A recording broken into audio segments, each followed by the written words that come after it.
नमस्कार दोस्तों।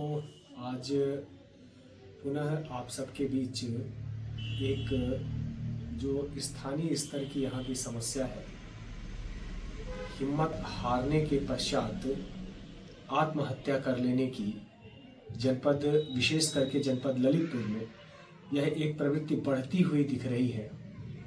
कल भी एक युवक के द्वारा ऐसे ही आत्महत्या कर ली गई थी और औसत रूप में देखें तो सिर्फ एक जिला ललितपुर में 100 से अधिक प्रतिवर्ष आत्महत्याएं होती हैं।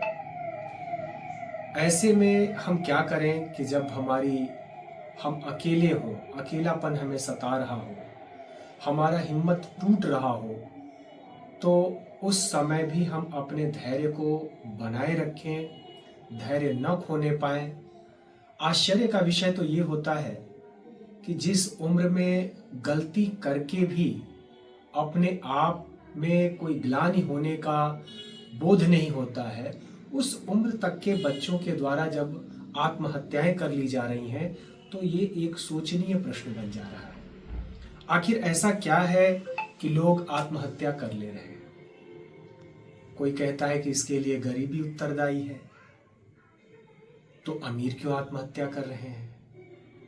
कुछ लोग कहते हैं कि नहीं, इसमें बिल्कुल ही अशिक्षा उत्तरदायी है, लोग शिक्षित नहीं हैं, पढ़े लिखे नहीं हैं। लेकिन कई ऐसे उदाहरण हम सबके बीच आए हैं जिसमें आत्महत्या करने वाले पढ़े लिखे लोग भी शामिल हैं। कभी बच्चे इस बात के शिकार हो जा रहे हैं, कभी बूढ़े इस बात के शिकार हो जा रहे हैं। तो इन विषयों पर जरूर हमें मंथन करने की आवश्यकता महसूस हुई कि आखिर उन कारणों को क्यों न टटोला जाए। ज्यादातर मामलों में हमने पाया कि हमारे अंदर किसी चीज की एक हॉबी, कोई चीज करने का एक शौक न होना एक पहलू जरूर है। ज्यादातर जो आत्महत्या करने वालों के पीछे की स्टोरीज, उनकी कहानियां पढ़ा तो पाया कि उनके अंदर से जो उनका शौक था, उनकी हॉबी थी, जो उनको अंदर से खुशी देती थी, जीवन जीने की प्रेरणा देती थी, वो प्रायः मर सी गई है, समाप्त सी हो गई है। और ऐसे में तो अकेलापन और ज्यादा हम पर हावी होता चला जाता है।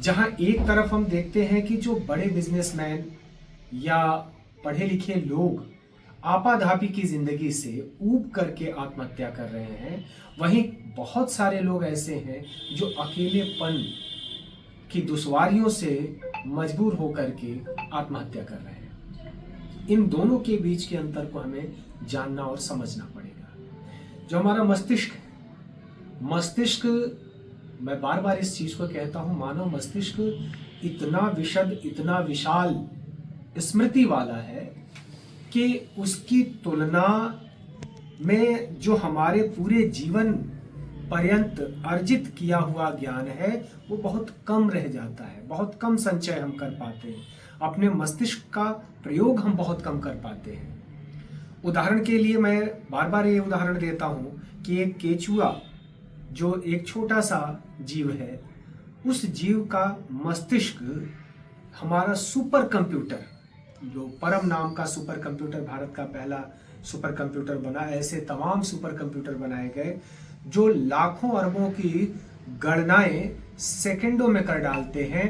उनकी मेमोरी, उनकी स्मृति, उनके मस्तिष्क की क्षमता से काफी ज्यादा गुना होता है।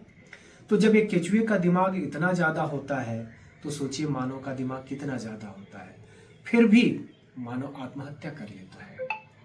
जीवन जो मिला हुआ है, ईश्वर के द्वारा जो प्रदत्त किया गया है, उसको नष्ट कर देता है। ऐसा क्यों?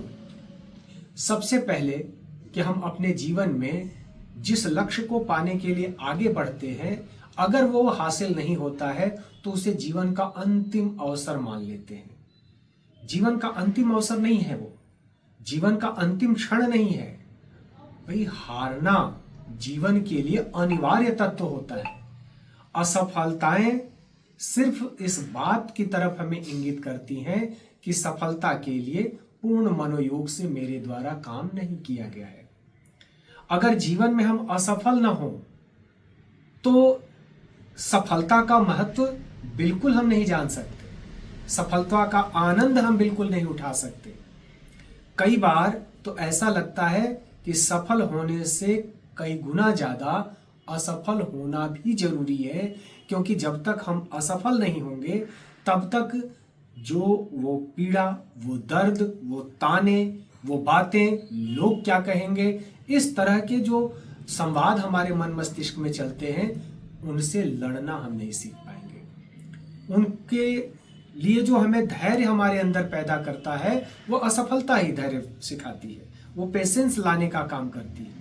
लेकिन जब कोई हम छोटे से लक्ष्य को हासिल नहीं कर पाते हैं तो ये मान बैठते हैं कि हमारे जीवन में अब कुछ नहीं बचा, अब हमें, हमारे लिए जो अवसर है वो पूरी तरह समाप्त हो चुका है। तो याद रखें, जीवन में इस तरह के अवसर अनेकानेक आएंगे। सोचिए, एक एडिसन जैसा साधारण सा बालक अपने जीवन काल में कहा जाता है कि 999 प्रयोग किया उसने, और 999 प्रयोग में असफल रहा, लेकिन सफलता एक पाई बल्ब के आविष्कार का, जो आधुनिक बल्ब है, तो पूरे विश्व को जगमगा दिया। आज उसी का मॉडिफाइड रूप लेकर के हम लोग रात की घनघोर अंधेरी रात को भी अपने कृत्रिम प्रकाश से प्रकाशमान करके दिन और रात के भेद को मिटा दे रहे हैं। जो दिन में खेले जाने वाले खेल हैं उनको रात में आयोजित करके और नाइट मैच, क्रिकेट मैच आयोजित कराते हैं। ये नाइट क्रिकेट मैच छोटे छोटे गांव में होने लगे। अगर एडिसन 999 से पहले ही अपनी हार स्वीकार कर लेता तो शायद आधुनिक बल्ब की जो खोज है वो हमारे पास तक नहीं आ पाती, हमारा जो आज का जगमगाहट है वो समाप्त रह जाती। आज हम, हो सकता है कि उसी पुरातन पद्धति पर अपना चल रहे होते। ऐसे कई उदाहरण हम सबके बीच में हैं जो छोटी छोटी चीजों को लेकर के आगे बढ़ना शुरू किए। महात्मा गांधी अपने जब आंदोलन को शुरुआत देते हैं तो लगता है कि भाई अब तो यहाँ से स्थिति समाप्त हो रही है, असहयोग आंदोलन, ठीक है, इसके बाद ब्रेक हो गया, समाप्त हो गया। ऐसा लगा जैसे अब गांधी जी भी अन्य आंदोलनकारियों की तरह अपने हथियार डाल दिए हों, लेकिन नहीं, फिर उसके आगे तो कड़ी दर कड़ी सविनय अवज्ञा से लेकर भारत छोड़ो आंदोलन तक कड़ी दर कड़ी उन्होंने स्टेप बाय स्टेप आगे बढ़ने की सोची। अगर हार स्वीकार कर लेते तो शायद आगे नतीजे ना आ पाते। हमारे जितने भी शहीद क्रांतिकारी हैं, अमर शहीद जो हमारे क्रांतिकारी हैं, अगर एक दो शहीदों को देखकर आगे के लिए बलिदान का त्याग, विचार मन से त्याग देते और स्वीकार कर लेते कि नहीं, हमारे लिए तो नियति ही यही है, तो शायद वो आंदोलनकारी इतना बड़ा आंदोलन न खड़ा कर पाते कि अंग्रेजों की चूल्हे हिला दे, अंग्रेजों के मन में वो डर, वो खौफ पैदा कर दें जो बाकी भारतवासी शायद उस समय सोच भी न सकते थे। तो जब हम बच्चों के लिए ट्रीट कर रहे हों, जब बच्चों के लिए बातें कर रहे हों या बड़ों के लिए बातें कर रहे हों, सबके जीवन में एक हॉबी का होना, एक शौक का होना बेहद जरूरी है। और ये शौक किस तरह का, जिसमें हमारा ध्यान एकाग्रचित हो सके। जब हम किसी चीज पर्टिकुलर पर ध्यान जितने लंबे समय तक लगाते हैं उतना हमारा पेशेंस, हमारा धैर्य आगे बढ़ता है। जीवन में अगर हमारे अंदर धैर्य है तो किसी भी मुश्किल से मुश्किल क्षण में आत्महत्या जैसे विचार को हम अपने मन मस्तिष्क से दूर कर सकते हैं। धैर्य की कमी से लगातार आत्महत्याएं बढ़ रही हैं और ये धैर्य ज्यादातर मामलों में टूट जाता है जब व्यक्ति अपने आप को अकेला पाता है। अकेलेपन में हमें क्या करना चाहिए? चिंतन। किस बात पर? चिंता नहीं, चिंतन। कबीरदास की वो पंक्तियां याद रखिए, चिंता से चतुराई घटे, दुख से घटे शरीर, पाप से लक्ष्मी घटे, कह गए दास कबीर। कबीरदास जी इस बात को भली भांति कहते हैं कि हमें चिंता किसी बात की नहीं करनी है, चिंतन जरूर करना है। और इसी बात को उनके सुपुत्र के द्वारा बड़े अच्छे ढंग से प्रस्तुत किया गया। चिंता से चतुराई बढ़े, बिन दुख कौन शरीर, पाप से लक्ष्मी बढ़े, झूठा कहे कबीर। ये कमाल जो कबीरदास के सुपुत्र थे उनके द्वारा ये बातें कही गई। दोनों के चिंता में अंतर है। जहां कबीरदास जी चिंता मतलब व्यर्थ की चिंता जो हमारे वश में नहीं है, जो चीज हमारी शक्ति, हमारी क्षमता, हमारे संसाधन से परे है, उसके बारे में हम जो चिंता करते हैं, व्यर्थ की चिंता, उससे हमारी बुद्धिमानी, बुद्धिमत्ता घटती है। हम आज कहें कि नहीं हम सूर्य को पकड़ करके और तालाब में डुबाएंगे, हमारी सामर्थ्य आज नहीं है। अब इस पर हम लगातार चिंता करें तो भी कोई फर्क नहीं पड़ना, लेकिन चिंतन करना यह जरूरी है कि आज हमें खेत में पानी देना है, किस खेत में पानी देना है, किस में नहीं देना है, कौन सी दुकान पर सामान है, कौन सी दुकान पर सामान नहीं है, ये लाना है। इन सारी बातों के लिए विद्यार्थी अगर है तो कौन सा विषय टॉपिक आज मुझे पढ़ना है, क्योंकि एग्जाम कौन सा सबसे पहले आने वाला है, इन सब विषयों पर अगर हम चिंतन नहीं करते हैं तो वो हमारी बुद्धिमानी को घटाएगा, और अगर चिंतन करते हैं तो बुद्धिमानी उससे बढ़ती है।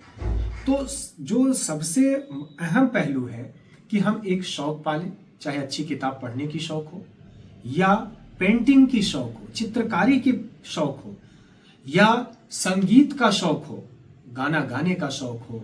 जब कभी भी ऐसी स्थितियां आए तो अपने आप में, अगर आपकी गाने की कला है तो गा करके, बजाने की कला सीख पाए हैं आप तो बजा करके अपने आप को कुछ पल के लिए, जो उस बिंदु पर हमारा मस्तिष्क जाकर जहां विवेक शून्यता की स्थिति उत्पन्न हो रही है, उससे हटा करके ध्यान को अपने लक्ष्य, अपने जो हॉबी है, हमारा जो शौक है, उस पर केंद्रित करें, तो अपने आप में आत्महत्या का जो विचार है वो दूर होगा। दूसरा, अकेलापन दूर होगा। हम अपने आप में प्रसन्नचित्त रहने के लिए इस तरह के शौक पाल सकते हैं। अब तो ऑनलाइन चीजें भी बहुत सारी उपलब्ध हैं, जिसमें ऑनलाइन प्ले बुक्स ऐप के माध्यम से डाउनलोड करके तमाम किताबों को हम पढ़ सकते हैं, जान सकते हैं। तो इस तरह के शौक हमें जरूर पालने चाहिए। विद्यार्थियों के लिए क्या करना होगा फिर? विद्यार्थी किस तरह के शौक पालें? उनको खेलने का शौक पालना चाहिए, क्योंकि अध्ययन अध्यापन तो उनके जीवन का अभी अंग है ही। अध्ययन अध्यापन के साथ उनको स्वस्थ रहने के लिए उन्हें कोई ना कोई गेम, कोई ना कोई खेल के लिए एक खेल अवश्य चुनना चाहिए, जिसमें वो अपनी प्रवीणता हासिल कर लें, अपने आप को बहुत अच्छा फील करें, बहुत अच्छा महसूस करें। अगर ये सब कुछ भी ना कर पा रहे हो तो कम से कम योग और प्राणायाम नियमित करें।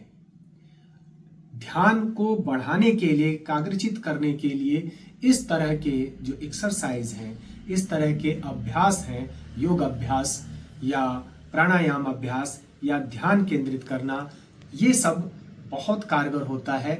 इनको जीवन में अपना करके अपने जो अकेलापन से हिम्मत हमारी टूट रही है, उसको हम फिर से पुनर्गठित कर सकते हैं, उस हिम्मत को जुटा सकते हैं और सही दिशा में उसको मोड़ करके बड़े से बड़े लक्ष्य को हासिल कर सकते हैं। छोटे से लक्ष्य की असफलता से हम बड़े से लक्ष्य की तरफ अग्रसर हो सकते हैं। इस तरह की स्थितियां हमारे जीवन में आ सकती हैं। तो मैं आप लोगों से फिर से एक बार विनम्र निवेदन करता हूं कि अपने मन में जब कभी भी अकेलेपन के दौरान हिम्मत टूट रही हो या आत्महत्या के विचार आ रहे हों, तो एक पल के लिए अपने उस लक्ष्य से अलग हट करके अपने शौक, अपने हॉबी की तरफ जरूर ध्यान केंद्रित करें। कुछ ही पल पश्चात आपके ये विचार मन से मिट जाएंगे।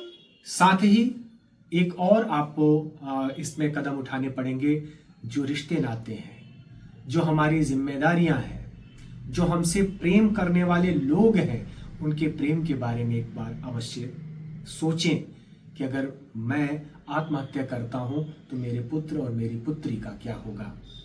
यदि मैं पुत्र और पुत्री के रूप में आत्महत्या करता हूं तो मेरे माँ बाप का क्या होगा, मेरे छोटे भाई बहनों का क्या होगा। अगर हम इन पहलुओं पर विचार करने लगेंगे तो निश्चित मानिए आत्महत्या का जो विचार है मन से वो दूर होगा। अकेलापन में भी हम अपने शौक के माध्यम से खुशियां भर पाएंगे।